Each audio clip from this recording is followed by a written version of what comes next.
안녕하세요. 산타한 제이서입니다. 네, 제가 오늘 소개해드릴 내용은요. 대한민국 산, 그 중에서 국립공원 중에 어떤 산이 가장 인기가 많은지 한번 확인해 보도록 하겠습니다. 네, 시작하기 전에 구독과 좋아요 부탁드릴게요.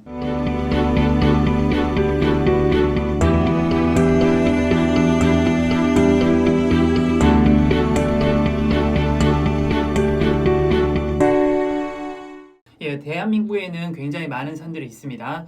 객관적으로 그 산들의 인기 순위를 좀 살펴보고 싶었는데 인기 순위를 알아보는 방법으로 간단하게 조사할 수 있는 인스타그램의 해시태그 횟수 기준으로 하도록 하겠습니다. 인스타그램 같은 경우는 그냥 산 이름만 치면은 해당 해시태그가 몇 번 정도 사용되었는지 간단하게 알아볼 수 있었고요. 하지만 우리나라에는 4,000개가 넘는 산들이 있어서 그 모든 산들을 조사를 할 수는 없어서 우리나라 산들 중에서 사람들이 가장 많이 간다고 판단이 되는 국립공원 산들을 중심으로 알아봤습니다. 우리나라에는 총 22개의 국립공원이 있는데요. 그 중에 3개는 태안해안, 다도해, 그리고 한려해상, 이 3개는 해상형 국립공원이어서 제외를 했고요. 그리고 변산반도는 반도형 국립공원이어서 제외를 했습니다. 또한 경주 국립공원 역시 사적형 국립공원이어서 좀 제외를 했습니다. 물론 경주에도 토암산이나 경주 남산이나 그 외에도 다도에도 파령산이나 변산에도 내변산이나 이런 다양한 산들이 있지만은 통계의 편의성을 위해서 좀 제외를 했고요. 그럼 순위 발표 시작하겠습니다. 총 17개의 국립공원 중에 가장 마지막 17위를 차지한 것은 월출산입니다. 월출산은 총 27,000여 번 해시태그 되었고요. 월출산은 설악산, 주황산과 함께 우리나라 3대 바위산이라 불리울 만큼 굉장히 아름다운 풍경을 자랑합니다. 실제로 저도 갔다 와서 굉장히 아름답다고 생각을 해왔고요. 실제로 가보시면은 절대로 후회하지 않는 산 중에 하나입니다. 다만 전라남도 영암이라는 어떤 지형적 특성 때문에 접근하기가 어려워서 많은 분들이 방문을 하지 않는 게 아닌가 생각을 합니다. 실제로 가보시면 진짜 아름답기로는 손에 꼽힐 만큼 아름답습니다. 총 동서남북 4군데에서 천왕사, 그리고 산성대, 도갑사, 그리고 경포대 이 4군데에서 들머리에서 시작을 하는데요. 어디로 가도 아름다운 풍경을 볼 수 있고요. 한 번만 갈 산이 아니라 두고두고 여러 번 방문할 산이어서 4가지 코스 모두 가보시는 걸 추천을 합니다. 16위로는 29,000여 회 해시태그된 월악산이 선정이 되었습니다. 월악산은 충북과 그리고 경북에 걸쳐져 있어서 사실 지리적으로도 나쁘지 않은 위치에 있는데도 불구하고 좀 낮은 순위여서 저는 개인적으로 좀 의외였는데요. 아무래도 악산이 주는 그런 부담감 때문에 좀 순위가 낮은 게 아닌가 싶습니다. 보통 험한 산들을 악산이라고 불리우는데요. 대표적인 산으로는 월악산, 설악산, 그리고 치악산, 국립공원 중에 이 3산들이 있습니다. 셋 다 굉장히 험하기로 유명한 산들인데요. 실제로 가보시면은 국립공원에 선정된 곳들은 악산이라고 하더라도 굉장히 정비가 잘 되어 있어서 크게 험한 구간은 없습니다. 다만 좀 경사가 가파른 곳이 있어서 체력적으로 좀 부담이 될 수는 있는데 월악산은 높이가 그렇게 높지도 않아서 크게 힘들지 않은 구간이고요. 특히나 보더감에서 올라가는 코스에는 뒤편으로 충주호가 펼쳐져 있어서 월악산과 충주호가 어우러져서 굉장히 아름다운 풍경을 보여주니까 꼭 한번 가보시고요. 뿐만 아니라 덕주사에서 올라가는 코스 역시도 굉장히 아름다운 코스니까 꼭 한번 가보시길 추천을 합니다. 15위로는요. 35,000에 해시태그된 가야산입니다. 가야산은 8만 대전경을 품고 있는 해인사와 그리고 수석 전시장이라 불리우는 만물상을 품고 있는 산인데요. 해인사에서 오르는 코스와 그리고 만물상 코스가 둘 다 유명합니다. 코스의 아름다움으로 보면은 만물상 코스가 수석 전시장이라 불리울 만큼 다양한 바위 모양들과 그리고 능선이 아름답고요. 해인사 코스는 역사적 의의는 있지만은 그 코스의 아름다움은 만물상 코스보다는 조금 더 떨어지기 때문에 역사적 의의를 그렇게 중요하게 여기지 않는다라고 생각하시면은 만물상 코스로 오르는 것을 추천을 합니다. 참고로 해인사에서 8만 대장경을 실제로 바로 앞에서 보는 것은 아니고요. 화재 방지를 위해서 건물 밖에서 창틈 사이로만 볼 수 있어서 사실 조금 아쉬운 부분이 있습니다. 개인적으로는 만물상 코스로 오르는 것을 더 선호합니다. 14위는 42,000회 해시태그된 주황산입니다. 주황산은 개인적으로 제가 굉장히 좋아하는 산이고요. 말씀드린 것처럼 설악산, 월출산과 함께 우리나라 3대 바위산으로 불리우고 있습니다. 특히나 용추 협곡은 대한민국 최고의 협곡이라고 해도 과언이 아닌데요. 굳이 등산을 하지 않으신 분들이라고 하더라도 잘 꾸며진 탐방로로 그렇게 높지 않은 경사도로 1시간 정도만 올라가시면은 이 멋진 용추 협곡을 볼 수 있으니까 꼭 한번 가보시길 추천하는 코스입니다. 가장 많이들 찾는 코스라고 하면은 대전사 방향에서 주봉으로 올라서 후리매기를 거쳐서 용연폭포와 용추협곡과 용추폭포를 보고 내려오는 코스인데요. 크게 어렵지 않아서 누구에게나 좀 추천하는 코스이고요. 다만 저 개인적으로는 단풍절에 주산지를 보고서 절골 계곡으로 시작해서 감해봉을 오른 다음 후리매기를 통해서 용추협곡으로 내려오는 코스를 조금 더 선호하는 편입니다. 주황산은 정말 앞에 말씀드린 것처럼 대전사 부근의 바위가 정말 어마무시하게 아름다우니까 정말 꼭 한번 가보시길 추천을 합니다. 13위로는 47,000여회에 해시태그된 치악산이 위치해 있습니다. 치악산은 강원도 원주의 진산으로서 남쪽의 남대봉과 북쪽의 매화산 등 1000m가 넘는 고봉들이 즐비한 산인데요. 가파른 계곡들이 자리에 예전부터 험하기로 이름을 떨쳤던 산입니다. 하지만 국립공원에 선정된 만큼 지금은 정비가 잘 돼 있어서 크게 위험한 곳은 없고요. 어렵지 않게 오르실 수 있습니다. 가장 많이 찾는 코스는 구룡사에서 시작해서 사다리 병창길을 통해서 비로봉에 오른 다음 그리고 계곡길로 내려오는 코스인데요. 사다리 병창은 예전에는 굉장히 험한 길로 유명했지만 지금은 정비가 잘 돼 있어서 크게 험하진 않고요. 다만 경사가 가파르고 오르막만 계속 이어져서 치가 떨리고 악소리가 난다라는 악명 높은 코스입니다. 이 점 주의해서 올라가시는 걸 추천을 합니다. 12위로는요. 64,000여회 해시태그된 오대산이 뽑혔습니다. 오대산은 단풍과 그리고 겨울철 설경이 굉장히 유명한데요. 주봉인 비로봉을 비롯하여 동대산, 두로봉, 상황봉, 호룡봉 총 5개의 봉우리가 병풍처럼 둘러싸여 있다고 해서 오대산이라고 불리웁니다. 오대산을 올라가는 코스는 보통 상원사에서 오대산 비로봉을 찍고 상황봉을 거쳐서 내려오는 코스가 가장 유명한데요. 이 코스는 언제 가도 좋은 코스이지만은요, 특히나 겨울철 설경과 그리고 단풍이 유명합니다. 개인적으로는 단풍은 오대산 정상부보다는요 상원사에서 월정사까지 이르는 선제길의 단풍을 굉장히 추천을 합니다. 이 구간은 정상은 안 가지만은 정말 단풍이 아름답기로 굉장히 유명하고요. 기회가 되면 올 가을에 꼭 소개시켜 드릴 수 있도록 노력하겠습니다. 11위로는요 64,000여회 해시태그된 태백산이 자리했습니다. 태백산은 정말 수천 년간 제천의식을 지낸 천재단이 위치해 있는데요. 적설령이 많아 특히나 겨울 설산으로 유명합니다. 정상부에 자리한 주목들의 눈이 쌓인 모습이 정말 가히 천하절경이라고 해도 과언이 아니고요. 강원도 산간지방에 위치해 있어 그 쌓인 눈이 쉽게 녹지 않아서 겨울 설경이 아름답게 유명한 곳입니다.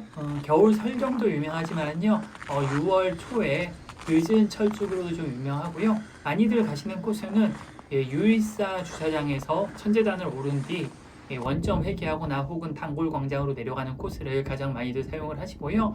그 외에도 문수봉 방향으로 능선 산행을 하는 것도 굉장히 아름다운 풍경을 보여주니까요. 기회가 되시면은 방문해 보시길 추천을 합니다. 10위는 69,000여회 해시태그된 계룡산이 차지했습니다. 의외로 지리산에 이어 우리나라에서 두 번째로 선정된 국립공원이고요. 산 능선의 모습이 닭 벼슬을 쓴 용의 모습을 닮았다고 해서 닭개자와 용용자를 써서 계룡산이라고 불리웁니다. 계룡산은 삼불봉에서 관음봉까지의 능선을 자연성릉이라고 해서 이 능선이 가장 아름답습니다. 보통은 동학사에서 은선폭포를 지나 관음봉을 오른 다음 삼불봉을 거쳐서 다시 동학사로 내려오는 원점 회귀 코스를 가장 많이들 사용하시는데요.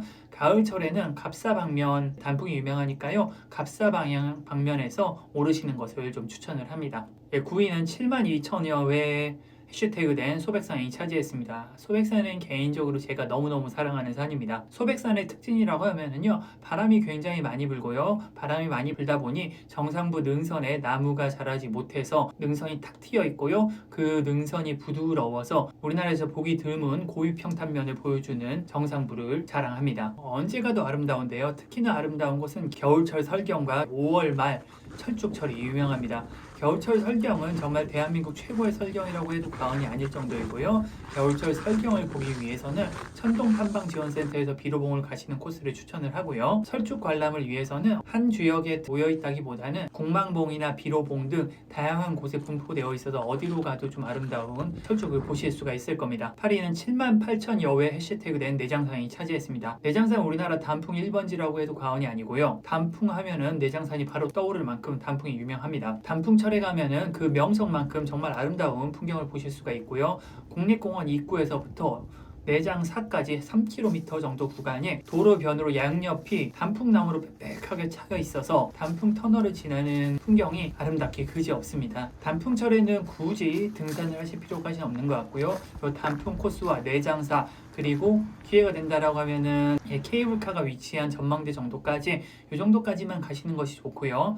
만약 등산을 하신다고 하면은 최고봉인 신선봉보다는 까치봉이나 연자봉, 불출봉 등 내장산의 다른 봉우리들이 조금 더 아름다운 것 같습니다. 그렇기 때문에 만약 산행 코스를 짜실 때는 신선봉보다는 신선봉과 연계해서 다른 봉우리들도 보고 올 수 있는 코스를 짜시는 걸 추천을 합니다. 7위는 88,000여 회 해시태그된 속리산이 차지했습니다. 속리산은 예전부터 제2의 금강 혹은 소금강이라 불리울 만큼 그 산세가 아름답기로 유명했는데요. 특히나 문장대 부근에서 바라보는 풍경은 가히 일경이라고 해도 과언이 아닙니다. 문장대뿐만 아니라 문장대에서부터 천왕봉으로 이어지는 능선길은요, 장엄한 백두대간길로서 정말 볼 것이 가득한 능선입니다. 보통 법주사에서 올라가는 코스를 많이들 이용을 하시는데요. 법주사에서 세심전까지 평지가 약 편도 4km로 조금 짧지 않아서 지겨운 감이 좀 있습니다.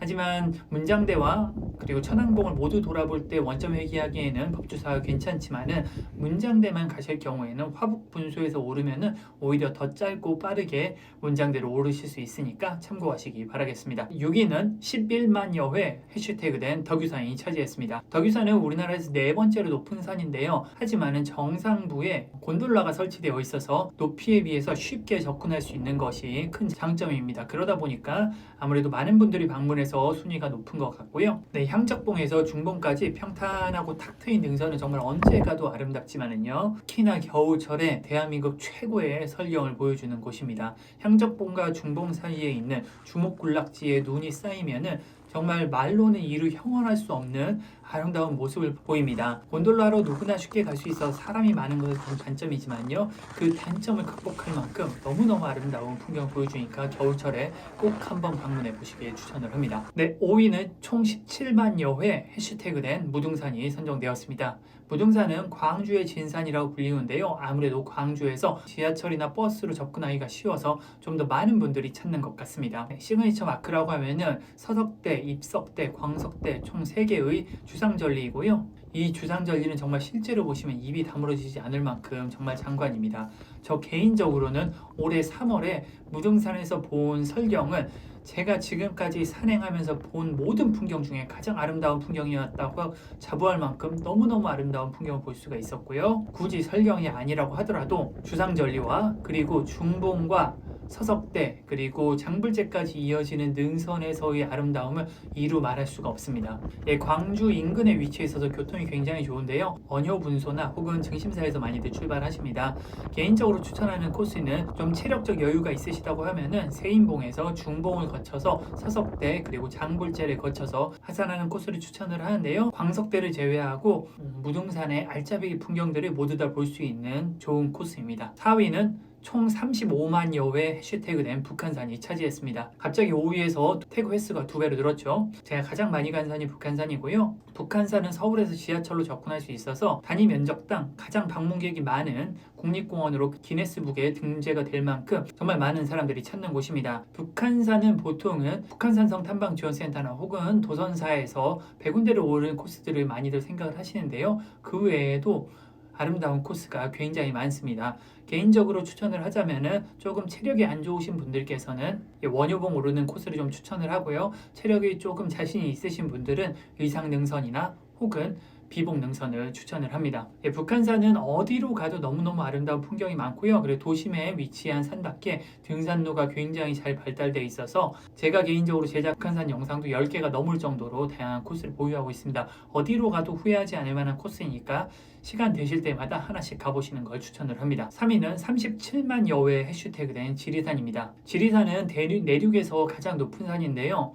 아무래도 설악산에 비해서 접근성이 조금 떨어지다 보니까 설악산보다 낮은 위치를 차지한 것 같습니다. 지리산은 어머니의 산이라 불리울 만큼 그 포근한 산세와 그리고 전형적인 육산의 모습을 보이는데요. 보통 중산이나 혹은 백무동에서 시작하여 천왕봉으로 오르는 코스를 가장 선호들 하십니다. 개인적으로 추천하는 코스는 백무동에서 시작해서 천왕봉으로 바로 오르는 것이 아니라 백무동에서 한신계곡을 통해서 세석대피소를 들러서 촛대봉과 연화선경을 본 후 그리고 천왕봉을 들르고 그리고 하산은 소지봉 방향으로 하산을 해서 원점 회귀하는 코스를 좀 추천을 합니다. 지리산은 그 외에도 뱀사골이나 노고단이나 반야봉 그리고 지리산 발해봉 이렇게 다양한 곳들이 있는데요. 이 모든 곳들이 너무너무 아름다운 곳이니까 기회가 되시면은 두고두고 방문해 보시는 걸 추천을 합니다. 2위는 41만여 회에 해시태그된 설악산이 차지했습니다. 산세가 멋있는 것으로 치면은 아마 설악산이 최고로 꼽히지 않을까 싶습니다. 정말 웅장한 산세를 보이고요. 서북능선, 공룡능선, 용화장성, 천불동계곡, 국곡담계곡, 주전골, 울산바위 이 하나하나가 천하절경이라고 해도 과언이 아닌 코스입니다. 설악산은 한 번만 가기엔 너무너무 아깝고요. 어디로 가도 너무너무 아름다운 풍경을 보여주기 때문에 모든 코스를 다 가보시는 걸 추천을 합니다. 만약 설악산을 처음 가신다고 하면은 한계령으로 올라 대청봉을 찍고 오색으로 하산하거나 혹은 반대로 오색으로 올라 한계령으로 하산하시는 코스를 가장 추천을 합니다. 다시 한번 말씀드리지만은 설악산은 대청봉보다는 다른 공룡능선이나 혹은 천불동계곡 혹은 국곡담계곡 울산바위 이런 부분들이 더 아름다운 경우가 많으니까 대청봉만 가지 마시고 꼭 두고 설악산 전체적인 코스를 모두 둘러보시기 바라겠습니다. 네, 1위는 정말 압도적인 표 차이로 총 87만여 회에 해시태그된 한라산이 차지했습니다. 한라산은 아무래도 여행지라는 제주도의 특성과 그리고 대한민국 최고봉이라는 한라산의 특징이 만나서 압도적인 해시태그 숫자를 보여준 것 같은데요. 한라산은 대한민국 최고봉이라는 명성에 걸맞게 백록담 근처에서 정말 압도적인 풍경을 보여줍니다. 하지만 산행 거리가 길고 산 자체가 높다 보니까 올라가는 것보다 하산할 때가 더 어려운 코스인데요. 백록담을 오를 수 있는 코스는 성판악 코스와 관음사 코스가 있는데요. 관음사 코스는 풍경이 더 좋지만 더 힘들고 성판악 코스는 등산로가 비교적 평탄해서 조금 더 쉽습니다. 그렇기 때문에 제가 추천하는 코스는 관음사로 올라서 성판악으로 하산하는 걸 추천을 하고요. 성판악과 관음사 모두 방문하실 때에는 사전 예약을 해야만 방문을 하실 수가 있습니다. 체력적으로 좀 자신이 없거나 굳이 백록담을 안 가도 괜찮다라고 생각하시는 분들께서는 영실 코스를 좀 추천을 해드리는데요. 영실 코스는 시작 고도가 1100이 넘기 때문에 상대적으로 쉽게 오를 수가 있고요. 영실에서 시작해서 윗세 오름 그리고 남벽 분기점까지 본 다음에 다시 윗세 오름으로 돌아와서 어리목으로 하산하거나 혹은 영실로 하산하는 코스를 추천을 드립니다. 네, 개인적으로는 풍경 자체는 관음사나 성판악보다 윗세 오름 코스가 더욱 풍경이 좋다고 생각하니까 참고하시면 좋을 것 같습니다. 네, 이렇게 제가 우리나라 국립공원 산들의 인기 순위를 좀 소개해드렸는데요. 등산을 하신다라면 지금 말씀드린 국립공원들은 정말 놓치기 아까운 산들입니다. 정말 국립공원만 다 방문해도 1년이 훌쩍 지나갈 만큼 정말 좋은 곳들이 즐비한 곳이니까요. 여러분 모두 참고하셔서 모두 즐겁고 안전한 산행 되시기 바라겠습니다. 네, 끝까지 시청해주신 분들 모두 감사하고요. 도움이 되셨다고 하면 구독과 좋아요 부탁드리겠습니다. 네, 저는 산타는 제이슨이었습니다. 감사합니다.